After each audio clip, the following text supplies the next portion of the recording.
What was the scariest moment you've had on vacation? Story 1. I got really drunk in New Orleans. Phone died and I couldn't get an Uber. Decided to walk back to my hotel. Could see it from where I was, so I just started walking. Two women saw me walking and asked if I needed a ride. I said sure. Told them where I was going and jumped in the back seat. Obviously idiotic drunk move. They drove me and I could tell we weren't heading to my hotel. They were acting very strange, making phone calls and stopped at a gas station to get some gas. I was sobering up real quick as this was all going down. At the gas station, they said the station wouldn't take cash and were just stalling. I managed to get $20 out of my pocket, put it on the center console and luckily got out of the car, ran inside the gas station, and waited there for 15 minutes. After a while, I took off running toward my hotel and made it there safely. I only ever told one person about this, and I wonder all the time what they had planned for me. Story 2. Was snorkeling with my wife and son.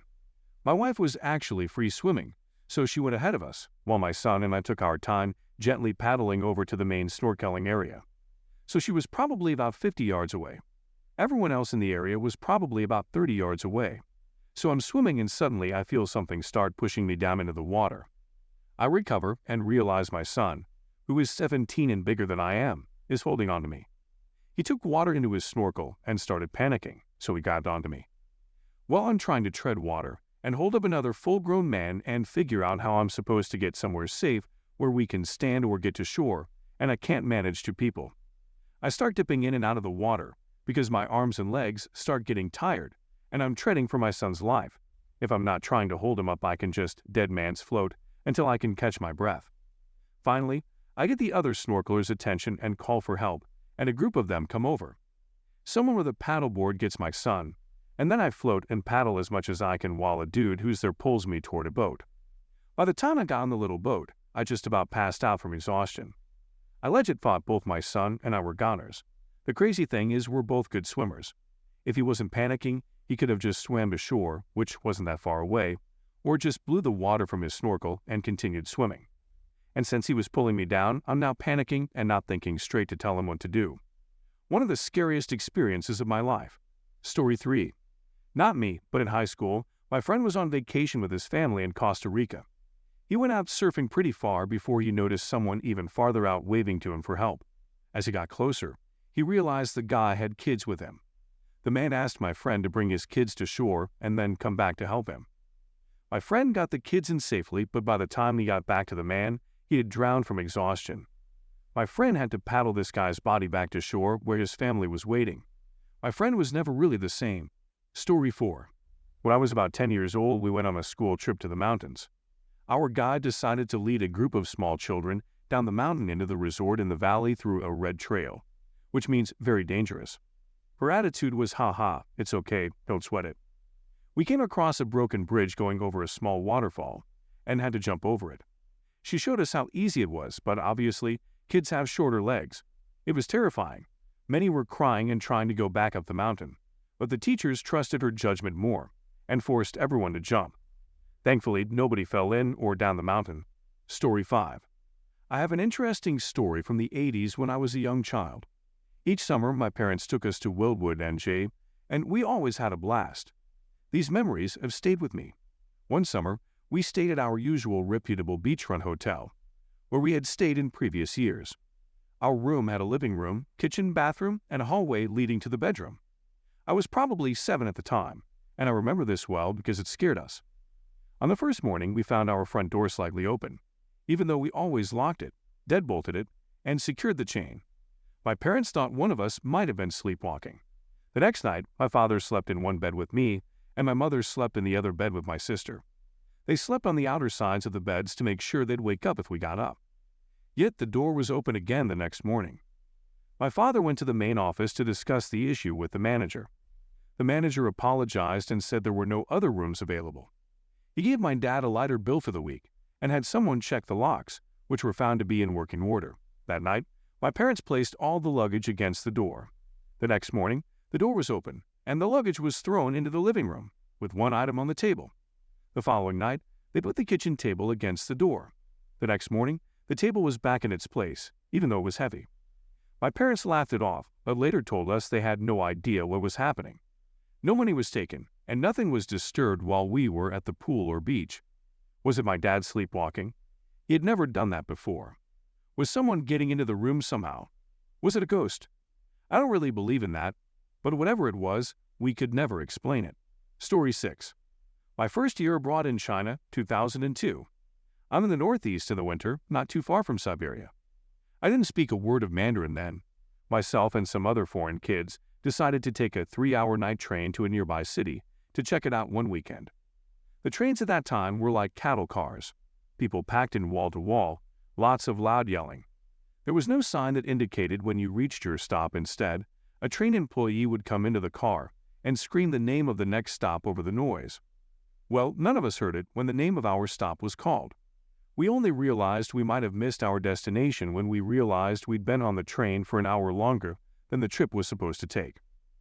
We approached the train staff member and tried to explain ourselves with hand gestures, repeating the name of the place we were going over and over. He points back the way we came, indicating we were indeed supposed to get off the train earlier. Then he gestures at us to wait, and when we reach the next stop, he calls over some other guy.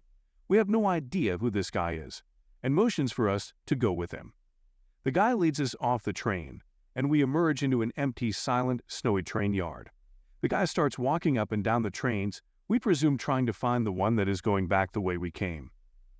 All of a sudden, the door of a building near the train station bursts open, and 2 military uniformed guards bolt out, run over to us screaming, and hit our guy in the mouth. He's cowering and apologizing and talking a mile a minute. It dawns on us that absolutely no one has any idea where we are. We don't even know where we are. There are no cell phones. If we disappeared or something happened out there, no one would ever find us. Our parents and our school would look for us in the city we were supposed to be in, not way out in the middle of nowhere. The guards take us into a full-on interrogation room.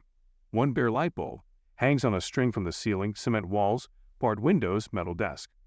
They start yelling at us. We don't know what they're saying. They start yelling at this guy. He's obviously scared and trying to explain something. We think we're about to get tossed in a gulag, never to be heard from again, because maybe they think we're spies. Turns out they just thought we were sneaking around in the train yard because we were trying to dodge paying the return train fare of 8 RMB, which is around $1.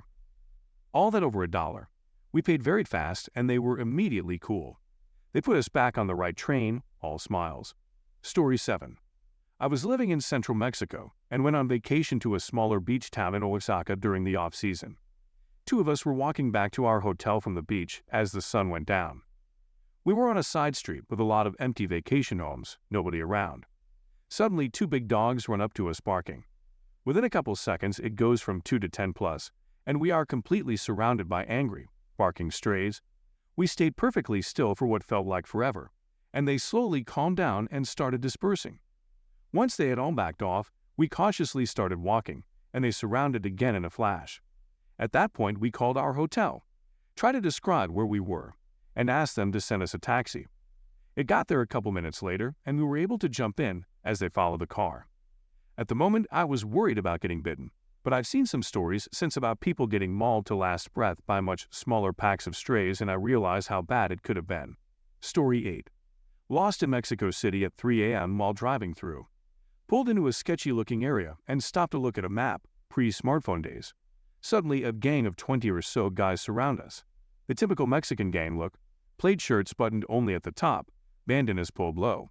A couple of them had machets in their hands, all were drinking.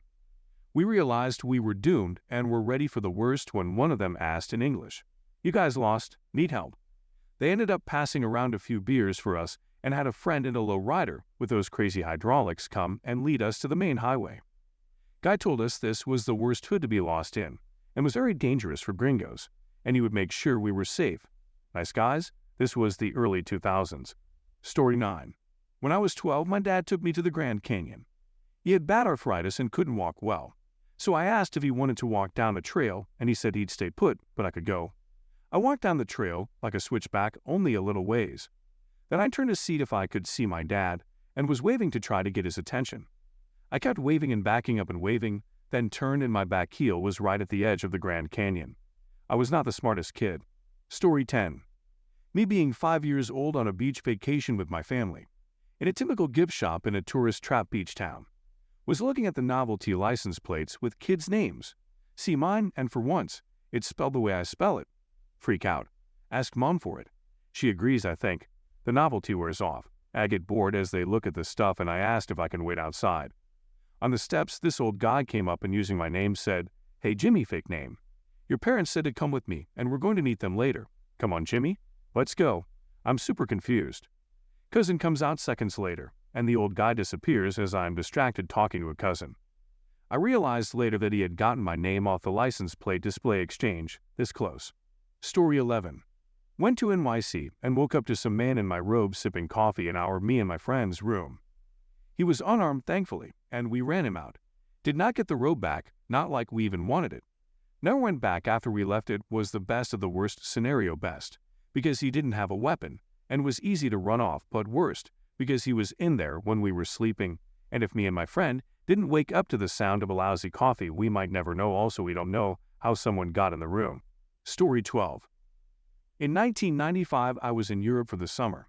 The last week was for travel, and I was by myself, a 21-year-old female. As a broke college student, I took advantage of as many freebies as possible, and with my Euro Rail pass, I got a free cruise on Lake Geneva. It ended up being much longer than I thought it would be, and it was a really hot day. Because of this, I switched from being on the sunny deck to going inside several times. After I had made the switch a few times, I noticed that a couple was mirroring my movements, but they weren't sitting together. I thought I was being paranoid, so I started moving even more frequently, but the couple followed my every move. Assuming they just wanted to take advantage of a young girl alone, maybe get my passport or plane ticket, I thought.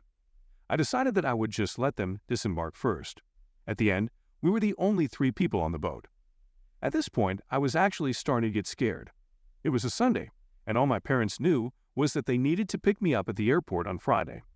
If something happened to me, there was no way to track my movements, and there would be a delay of nearly a week. Finally, I noticed that there was a police officer near the end of the ramp. I got off the boat and stood by him. The couple actually hung around for a bit, but finally must have figured out that I wasn't going anywhere by myself. I still had about 6 hours until my train was going to leave, and had planned to do a bit of sightseeing in the town we were in, but decided to play it safe and just stay in the train station where there were other people around. I have no clue what they wanted, but I still have no doubt that they were up to something. Story 13. Was visiting my extended family out in eastern Ohio in the middle of winter, and I had asked my aunt and mom if I could go sledding in my aunt's backyard. She lived in the rolling hills part of the Appalachian area. She said yes. Earlier in the year, the DNR was supposed to have removed a barbed wire fence that was at the bottom of the hill as it was interfering with the migration of deer, but it wasn't. I slid right through the summit and it sliced and hacked my face, shredding my chin and lower lip. There was so much blood that I had to hold a large coffee mug under my chin to catch the blood, because rags and towels were pointless. My physical pain was nothing compared to the emotional pain that my mom was suffering, though. Turns out we were there because my dad walked out on my mom and us kids, so my mom went back to her hometown for support, and my 6-year-old dumb self just added to her stress. As a 40-plus-year-old, I feel like crap for it. Story 14. This was probably 2006, maybe 2007, so I was like 15 or 16. I went out surfing by myself in a swell along the Jersey Shore early in the morning, right before a hurricane was about to hit. I was riding a retro single fin from the 70s, and it was choppy as heck in the water. I really shouldn't have been out there, especially since there was no one else out there. I dropped in and hit some chop.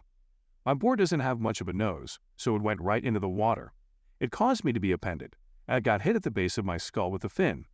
I thankfully didn't get knocked out and resurfaced, and started to paddle back in, but couldn't control the board because the fin broke off on the back of my head. It took me a bit to get back in. I am thankful I was a swimmer and had the stamina to make it back to shore, because it was one of the most difficult situations I'd been in the water. That could have ended very badly. I definitely got lucky. Story 15. Not for me, but my dad. Years ago, when I was still a toddler, we were at the beach and I wanted to go into the water so badly, but I wasn't allowed. However, my dad thought that I should learn a lesson, so he let me go in. I sprinted into the water and immediately get bodied by a rogue wave. My dad freaked out and ran in to try and find me, but I wasn't anywhere to be seen, until he looked down through the foam and saw my face, eyes wide open, grinning ear to ear, submerged under the water as I got dragged back out to sea. I guess we both learned a lesson that day. I learned not to underestimate Mother Nature, and he learned that I'm clinically insane. Story 16.